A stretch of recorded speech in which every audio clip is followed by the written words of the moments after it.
Okay, so we have turned our piece, and now what we want to do is we want to, again, we want to make sure that our orange is on one side and our red is on the other side. And I'm going to go ahead and just, because we're going to do 2 rows, so I'm going to hold this right here, and I'm going to do 1 chain,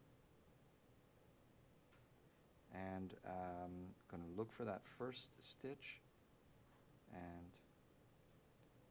continue doing what I was doing, but now onto, you know, turning it the other way, because we're doing 2 rows. All right.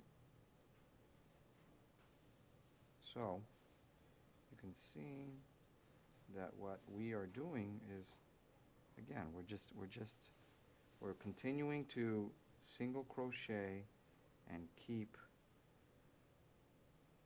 carrying through the other color until we get to the very end, where we can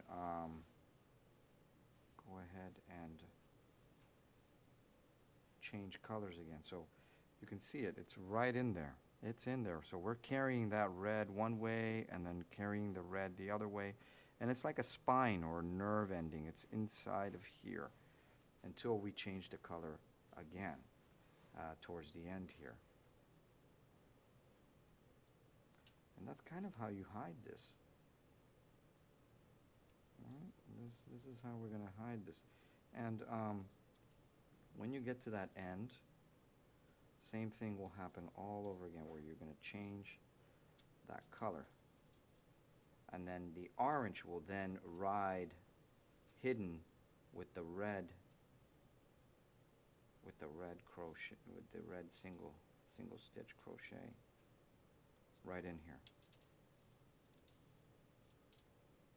So here we are, we're getting to the last stitch. Right in there, last stitch.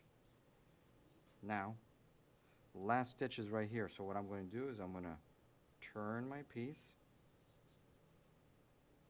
keep the orange on one side, keep the red on the other side, but instead of chaining with the orange, now I'm just going to chain with the red because I'm changing now. So I'm going to do my turning chain with the red, and then I'm going to continue with the single crochet, but I got to make sure, here it is, there's my writing color. So here we go, single crochet number 1, single crochet number 2, and as I'm doing that, I am now carrying the orange thread all the way through, all the way to the end. And so the same thing's going to happen as we go all the way, and then we're going to turn back and then change.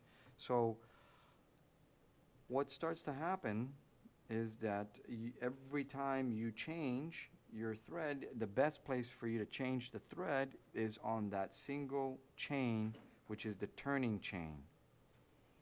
All right? And that is how you can get something like this, where you don't see where one color begins and one color ends, because they're hidden. They're hidden inside.